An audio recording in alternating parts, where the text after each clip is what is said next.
Who's paying for the smart cities? The billion-dollar surveillance build-out. Welcome back. I'm Adeline Atlas, 11 times published author, and this is the Smart Cities Plus Internet of Things series.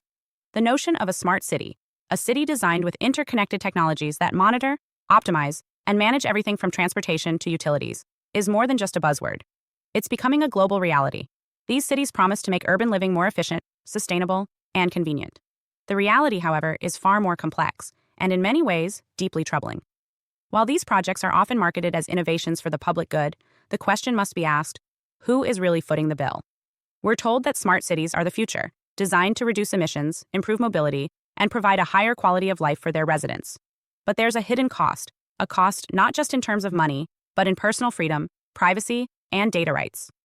The resources needed to build and maintain smart cities don't just come from taxpayers. They come from corporations, investors, and tech giants who stand to gain massive profits from the data, control, and infrastructure embedded within these cities. Let's break down how these cities are funded, who really benefits, and the massive price we pay, both literally and figuratively, for what's being sold to us as progress. The lie of public poverty, the disparity in infrastructure funding.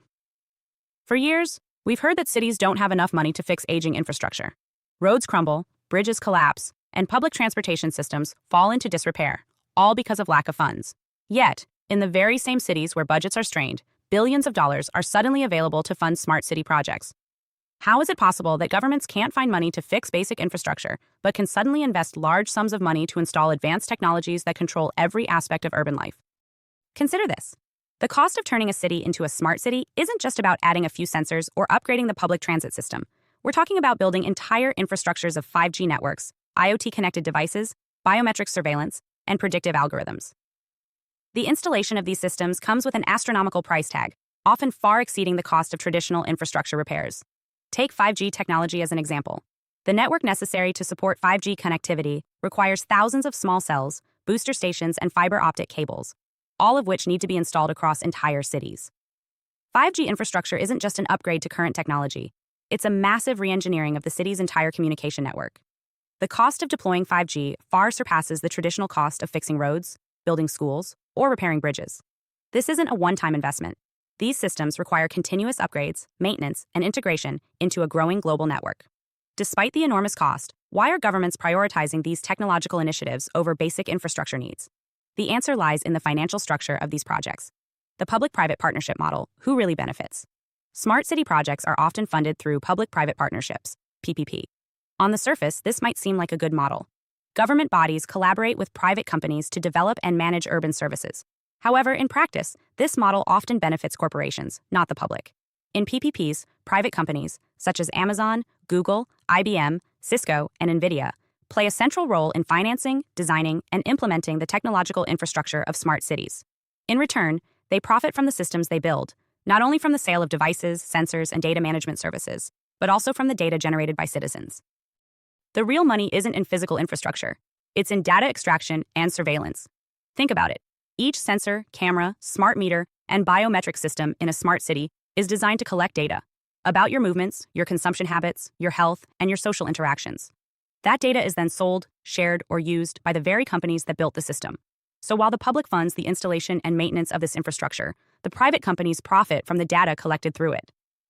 The World Economic Forum, WEF, and other influential organizations are advocating for these kinds of smart city investments, promoting them as a way to build a sustainable, connected future. But the agenda behind these recommendations is not necessarily public welfare. It's about monetizing data and controlling access to information. When data becomes a commodity, those who control it control the future of urban life. Surveillance capitalism, the hidden profit in data. One of the most unsettling aspects of smart cities is how they monetize human behavior. Data from sensors, surveillance cameras, smartphones, and other connected devices is collected constantly. This data includes everything from your location and purchasing habits to your health metrics and online activity. It's all fed into centralized systems where it can be analyzed, stored, and sold. This data, however, isn't just being used to improve city services. It's being used to optimize and control human behavior. The more data that's collected, the more these companies understand about how we think, what we buy, what we need, and where we go. This data is valuable, not just for improving services, but for creating predictive models that can shape every aspect of your life.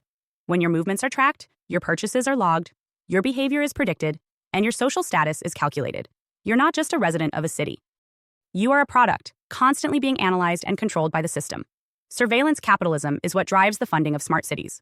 Corporations like Google, Amazon, and Facebook have already established themselves as the leaders in this field. By selling access to the data they collect, they're creating systems of control that extend far beyond just cities. These companies are investing in smart cities not just for the sustainability benefits, but because they see it as an opportunity to expand their control over human behavior. The real cost of smart city infrastructure.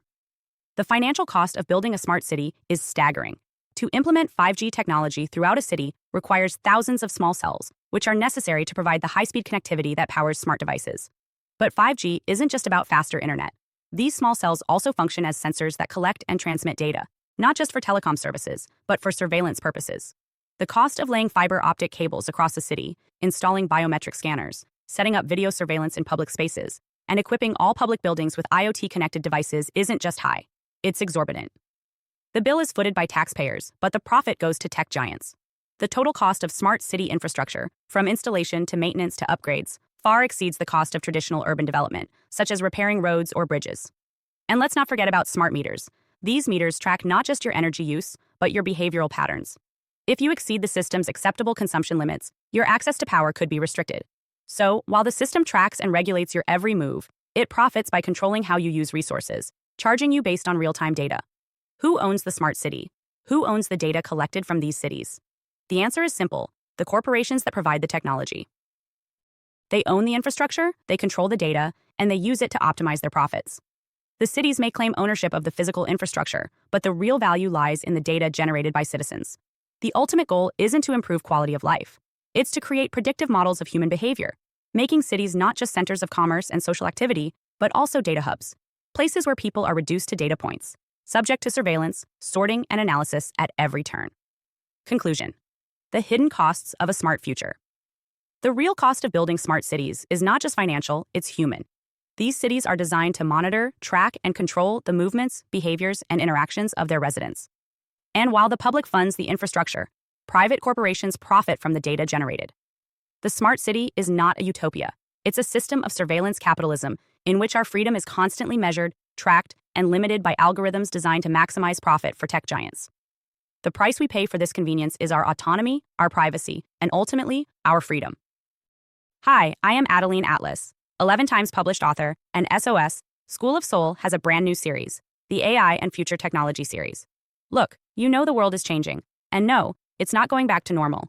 Normal is over, and what's coming next is beyond anything we were prepared for.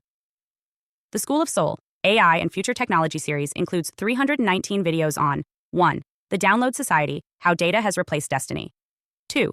Predictive Future. Your next moves aren't random, they're forecasted. 3. Social Credit Systems. The behavioral economy now governs access. 4. Hive Mind. Synthetic telepathy and collective algorithmic control. 5. Nanobots inside you. Medical, military, and programmable intrusions. 6. Grief Tech. AI-fueled digital resurrection and simulated comfort. 7. Uploading your mind, consciousness transfer, and data-based identity. 8. Deep fakes plus AI clones, the replication of reality and identity theft. 9. Quantum humans, the merger of biology with quantum systems. 10. Digital afterlife, where your data goes when you die. 11. Resurrection science, reviving life through synthetic methods. 12. Immortal science, the end of death as we know it. 13. Longevity science, gene editing, anti-aging, and bio-upgrades.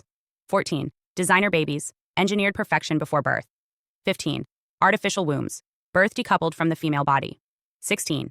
3D printing, printing organs, limbs, and even humans. 17. The humanoid era, the rise of synthetic beings among us. 18. Legacy humans, the slow phase-out of unmodified analog people. 19. Smart cities, algorithmic environments that watch and decide. 20. Cloud-based societies, citizenship without borders or bodies. 21. Hackable humans, emotion, memory, and behavior under code. 22.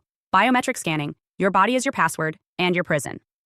23. Sex tech, intimacy reprogrammed by machines. 24. Extinction of gender, fluidity, deletion, and design of identity. Every topic is fully explored with real-world technologies, patents, case studies, ethical analysis, and future forecasts. These aren't someday discussions. This is already happening. Join the SOS School of Soul Vault to overstand the future before it's implemented on you.